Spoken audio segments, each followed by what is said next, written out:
Kirby Smart and the Georgia Bulldogs are doing an excellent job in the state of Georgia for the 2025 class, but there are some really good prospects that are not going to commit to Georgia who are from the Peach State, and I'm going to talk about that and a lot more in this video. In fact, I'm going to be breaking down my personal top 10 that I had to update recently. So top 10 prospects in the state of Georgia, which are committed to Georgia, which are undecided, maybe leaning Georgia's way, which are undecided and looking elsewhere, and which guys are just not going to end up in Athens. Because there's some really good players that are leaving the state. I'm going to talk about why. Are they a miss? Did the Georgia staff just miss on them? Or did they recruit them and just not land them, right? Those are two different things.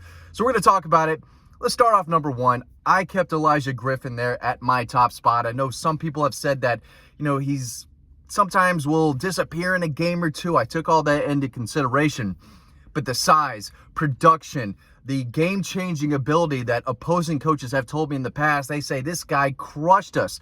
Freshman, sophomore, junior year, the guy dominates. 6'5", 280, 97 tackles, 31 tackles for a loss, 17.5 sacks. He's the number one player for me. I don't know if it'll end that way when I do these rankings for the final update in a few months, but he is a game changer, and Georgia's very much in the mix. So is South Carolina, Clemson, Miami, Oregon. This is not a slam dunk to Georgia at all. I'm not trying to say that, but they've been in the mix for a while. I think Georgia is going to land him right now. We'll see how things change, but I do think he's going to take this closer to signing day. So it wouldn't surprise me if one school had some momentum at this point in the fall, another school had some momentum. Georgia needs to get him back on campus for a game or two this fall for sure. But I do think they're sitting probably in the driver's seat right now for this elite game-changing defensive lineman. Okay, number two, Ellis Williams.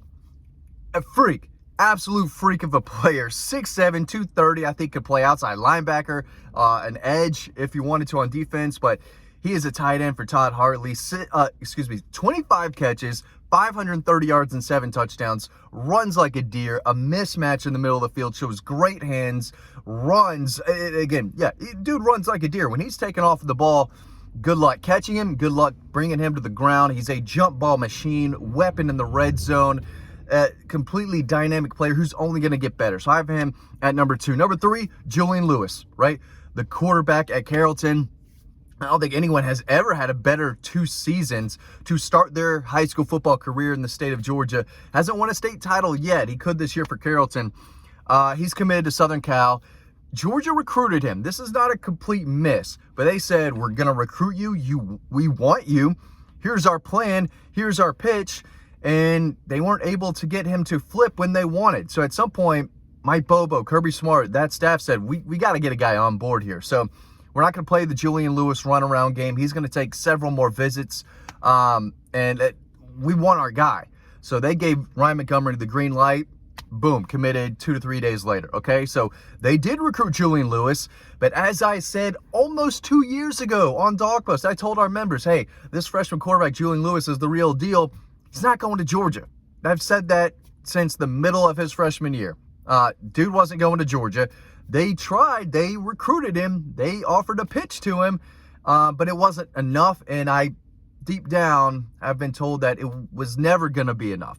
Either way, he's fantastic. He's number 3. I expect him to have a very good career at Southern Cal. Wish him nothing but the best. Great kid, great family. They've been very good to me, but he's not going to end up at Georgia, but he's my number 3 on the list. Number 4, Justice Terry.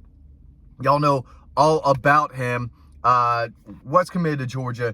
Then he flips to Southern Cal. He's open again. I think Georgia is still in a really good position for him, and have said that for a while. I think Alabama could sneak in there. He's fresh off of an official visit to Alabama, and I think they are in the mix, but I think Georgia's going to land this kid when it's all said and done. 6'5", 280, 78 tackles, 6 tackles for a loss, 13 sacks, 2 forced fumbles, 2 fumble recoveries. This is another game changer. He is big, physical, explosive off the line, can run down the ball carrier, but he is strong, and he will close those running lanes in between the tackles. There's a lot to like about his game. He's physically built, put together, looks like a Greek god already at 17 years old. Yeah, he looks the part, he plays the part. He's my number 4 player in the state, and I like Georgia's chances. Number 5 and 6, I went back and forth on. It was really tough for me, But at 5, I put Isaiah Gibson, the one of the latest Georgia commitments. 6'4", 250, probably weighing more than that, 7-foot wingspan. Another guy who lived in the backfield last year. 42 tackles, 12 tackles for a loss, 6 sacks, and 24 more quarterback hurries. He was a quarterback's worst nightmare. He can bend. He can shed blocks against the opposing tackle. He can win with speed, with power. With that wingspan and the length and potential he brings, I put at number 5. He's committed to Georgia, 5-star, elite prospect. Number 6, C.J. Wiley, committed to Florida State over Georgia and LSU last weekend. He's a real deal at wide receiver. Could put 5 stars next to his name. It wouldn't surprise me if he ended up as a 5-star. Runs a low 10.8, high 10.7. With his size, the production, the ball skills, the work ethic, this kid is the real deal. That was a tough pill to swallow for the Georgia staff, no doubt about it. He shot up the rankings for me after hearing what he did this spring as far as, his track times, watching him practice, going back and watching the film from last year. Just dominated all year long for the Milton Eagles. So I have him at number 6.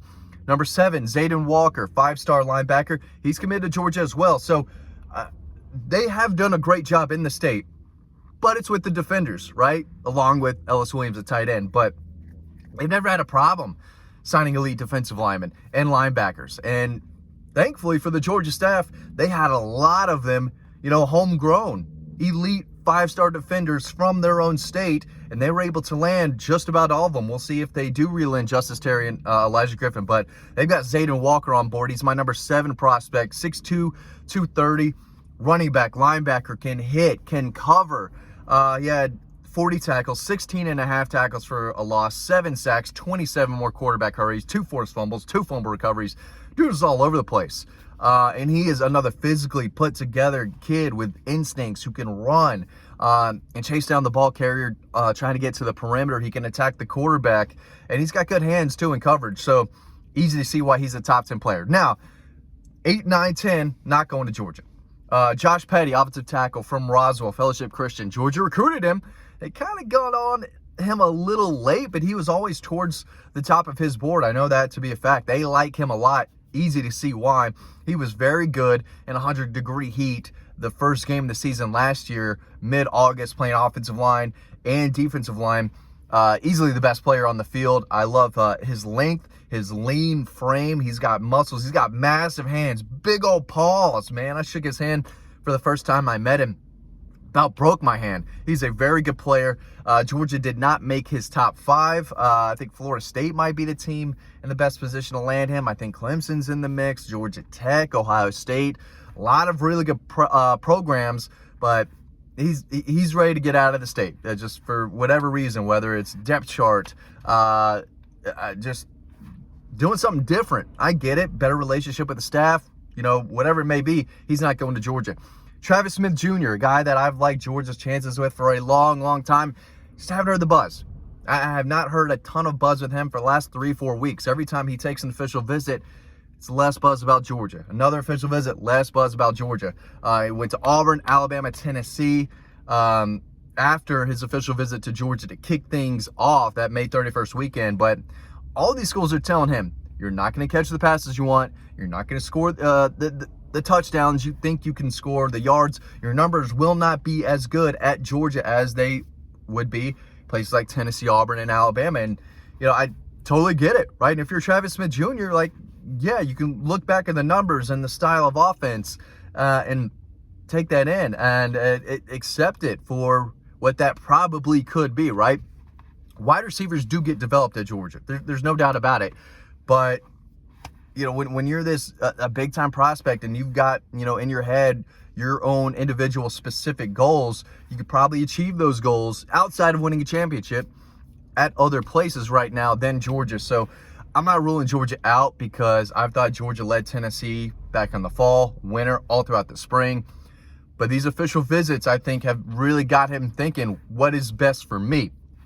It might not be Georgia. We'll see if I continue to hear more buzz with Georgia before his announcement in mid-July. Not hearing a ton right now. Number 10, Darrell Johnson, an absolute dog at linebacker. Dodge County.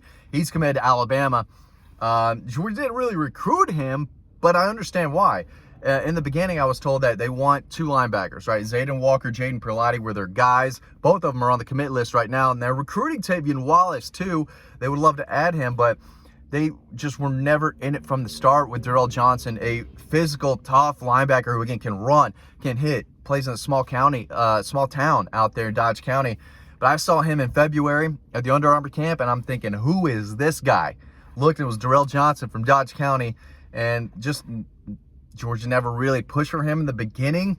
I think they offered him late in the process. By that time, he was looking at other schools. Alabama won him over. I think he's going to be a really good player for the Tide, no doubt about it. He's a guy who might probably climb my list when it's all said and done in the final rankings. But I've got him at number 10 with the green arrow going up. This kid can play. He looks the part. He's going to be a really good player and a guy that I guess you could say Georgia missed on because they didn't really recruit him. But they recruit a lot of these other guys that they're not going to get. Okay, that's my top 10. You can read more about that on Dog Post. Thanks for watching. I'll see you on the website.